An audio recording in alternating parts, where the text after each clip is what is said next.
This just in. Breaking news. Our top story tonight. Violence at the WSOP rail. And I'm not talking about kings versus aces. Brutal. It always sucks taking a beat with the nuts. Next up, warning. A masked man has taken $1.7 million from the WSOP. Authorities are on the... Wait, I'm receiving some news. Oh, it was Ike. Okay, guys, it's okay. He won the tournament. All right, my bad about that. I didn't know who it was because of the whole mask thing. In other news, recent WSB bracelet winner Joseph Altomonte captured the $600 PLO event title. He had not played poker in 9 years because his ex-girlfriend didn't like poker. Joseph, it's a little mean to the ex, but I will say congratulations. Just make sure to not spend it all at one place.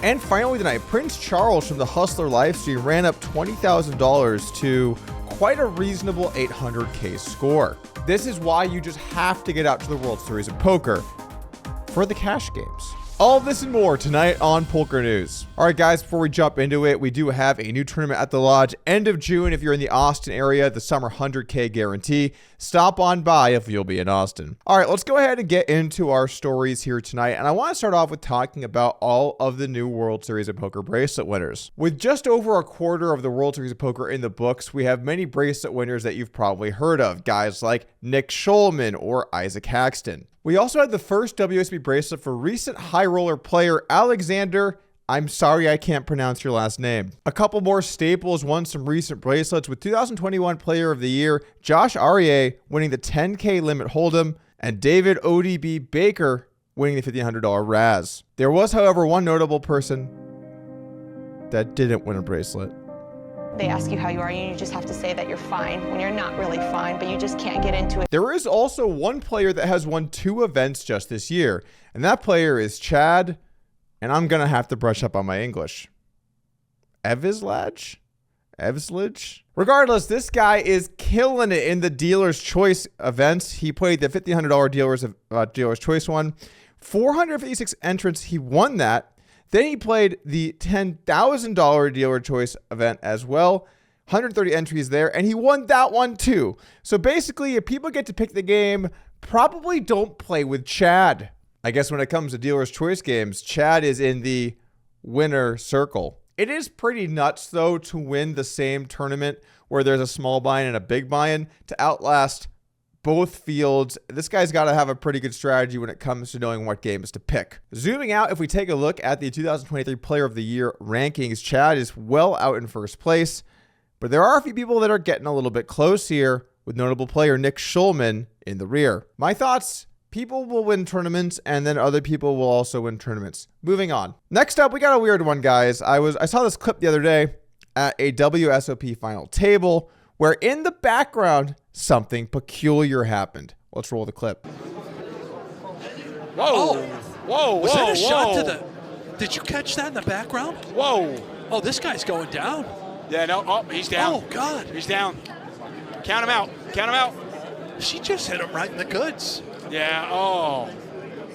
Oh, that's dirty. So basically, it looks like this dude got punched in the nuts. Pretty cut and dry story. But what was it exactly that prompted this outrage? Well, the two people in question actually did an interview to talk about it with Poker News. Let's take a look. To be honest, I don't remember anything, but we're not a couple, we're just friends. You're not even a couple? Oh. A couple, no. What did he do? Tell us. I don't remember. You don't remember? You don't?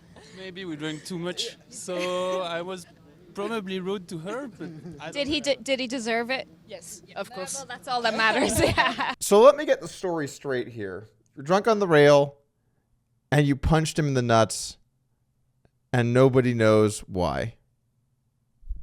We've got some really top-notch stories at the World Series of Poker this year, but here they are. Anderson. Oh, my, he got hit. Looking to finish it.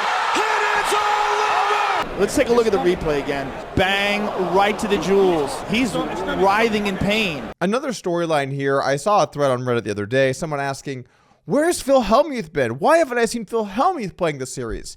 And he has been playing, except you only get to play on the show if you do make the final table. This means you could be playing event after event after event after event and just barely getting a few min caches and no one will ever see your face. or you can play a single tournament.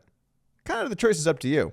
In all seriousness, though, it's difficult when you play these huge fields. I mean, look at some of the stuff that Wilhelmuth is playing. Some of these events have thousands of players, and he has to outlast down to the final, 9 to get on the show. It's difficult to final table WSOP events unless you play high roller tournaments. So I guess what I'm saying is you got to move up to where they respect your raises, which is exactly what poker player Bill Klein did. I saw some clips from the $50,000 high roller event the other day, and man, this guy was a beast, making a ton of moves to put people into spots. Dog lover and part-time Twitter comedian Jamie Kerstetter tweeted, "OMC if the C is for cocaine." So fun to watch.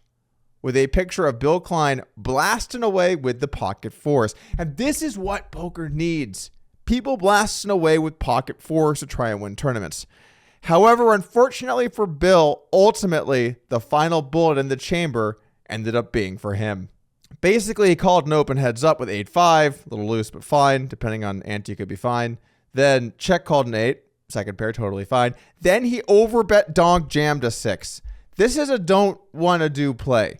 If you have a good hand or a bluff, maybe it's fine, although I would check everything here. But with middle pair, you're only really going to get action from hands that have you beat. That said, there is an advantage to playing in this crazy, unpredictable, aggressive style. And this is something that if you're new to poker, you should take to heart.